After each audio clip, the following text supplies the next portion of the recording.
పార్లమెంట్లో ప్రవేశపెట్టినటువంటి వక్ఫ్ చట్టం ఏదైతుందో దాన్ని సవరణకు సంబంధించినటువంటి బిల్లు పార్లమెంట్లో ప్రవేశపెట్టడం జరిగింది.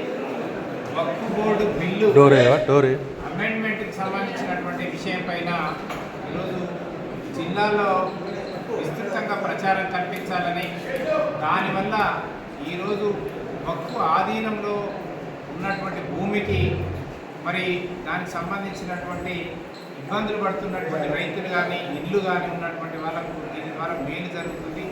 దీని ద్వారా మేలు జరుగుతుందనే విషయాన్ని విస్తృతంగా ప్రచారం కల్పించాలనేది, అదే రకంగా మరి నెక్స్ట్ పార్లమెంటు సమావేశాల్లో ప్రవేశపెట్టబడినటువంటి వన్ నేషన్ వన్ ఎలక్షన్ ఏదైతుందో జమినీ ఎన్నికలకు సంబంధించినటువంటిది కూడా ప్రజాభిప్రాయ సేకరణ చేయాలని, అందరికీ కూడా దీనివల్ల జరిగేటటువంటి ఒక మేలు ఏదైతుందో ఈరోజు అత్యధికమైనటువంటి వ్యయం అవుతున్నది, అదే రకంగా సమయం వృధా అవుతున్నది, అభివృద్ధి పనులకు ఆటంకం కూడా తరచుగా కలుగుతుంది. కాబట్టి వీటన్నిటిని నిరోధించడానికి, వ్యయం తగ్గించడానికి, సమయాన్ని ఆదా చేయడానికి, అదే రకంగా ఈరోజు మరి అభివృద్ధి కార్యక్రమాలు కూడా సజావుగా సాగడానికి జమినీ ఎన్నికలే మరి శిరోధార్యం. కాబట్టి దీనిపైన కూడా ప్రజల్లో విస్తృతంగా ప్రచారం కల్పించాలని, అన్ని వర్గాల యొక్క ప్రజల యొక్క మద్దతు కూడగట్టాలని చెప్పేసి మండలాధ్యక్షులకు చెప్పడం జరిగింది.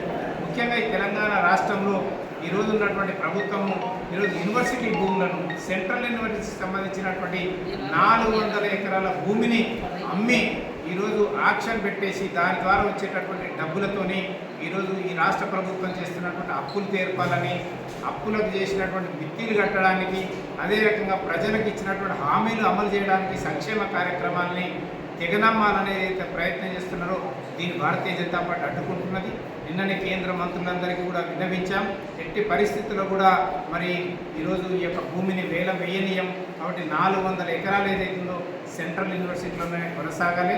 అదే రకంగా వీళ్ళు ఇచ్చినటువంటి హామీలు ఏవైతున్నాయో హామీలను కూడా అమలు చేయాలా. మీరు ఇచ్చినటువంటి గడువులు దాటిపోతున్నాయి, మీరు పెట్టినటువంటి వాయిదాలు కూడా దాటిపోతున్నాయి. ఈరోజు రైతు భరోసా రాష్ట్రంలో అమలు అవ్వటం లేదు, ఇందిరమ్మ ఇండ్లకు దిక్కే లేదు, మరి రేషన్ కార్డులకు పంపిణీ కూడా అర్థంతరంగా ఆగిపోయింది. మరి ఈరోజు వితంతులకు, వికలాంగులకు ఇస్తానన్నటువంటి అదనపు పెన్షన్ కూడా ఈరోజు అమలు కావటం లేదు.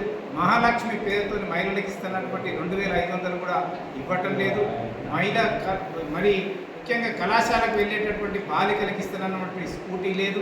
కళ్యాణ లక్ష్మి పేద పిల్లలు ఎవరైతే పెళ్లి చేసుకున్నారో వాళ్ళకి ఇస్తానన్న తులం బంగారం లేదు, నిరుద్యోగ వృత్తి లేదు. కాబట్టి వీటన్నిటి విషయంలో కూడా ప్రజలను చైతన్యపరిచి వాళ్ళు చేసినటువంటి మోసాన్ని ఎండగట్టి మరి రాబోయే రోజుల్లో ఎమ్మెల్యేలు కానీ, ఎంపీలు కానీ, మంత్రులు కానీ మరి యొక్క వాళ్ళు తమ నియోజకవర్గాలలో పర్యటించకుండా వాళ్ళని నిలదీసే విధంగా ప్రజలను చైతన్యపరుస్తూ ఉన్నాం. ఈ జిల్లా నుంచి 2 మంత్రులు ఉన్నారు, ఇంకా 2 కావాలని అడుగుతున్నారు.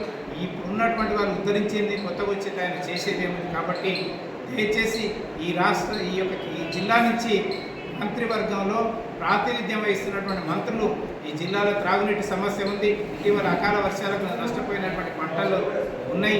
అదే రకంగా నష్టపోయినటువంటి రైతులకు న్యాయం చేయాలా. మరి వాళ్ళందరికీ కూడా ఎకరానికి 30,000 ఇవ్వాలని చెప్పి ఇటీవలనే మేము రాష్ట్ర ప్రభుత్వం దృష్టికి తీసుకెళ్ళినాం.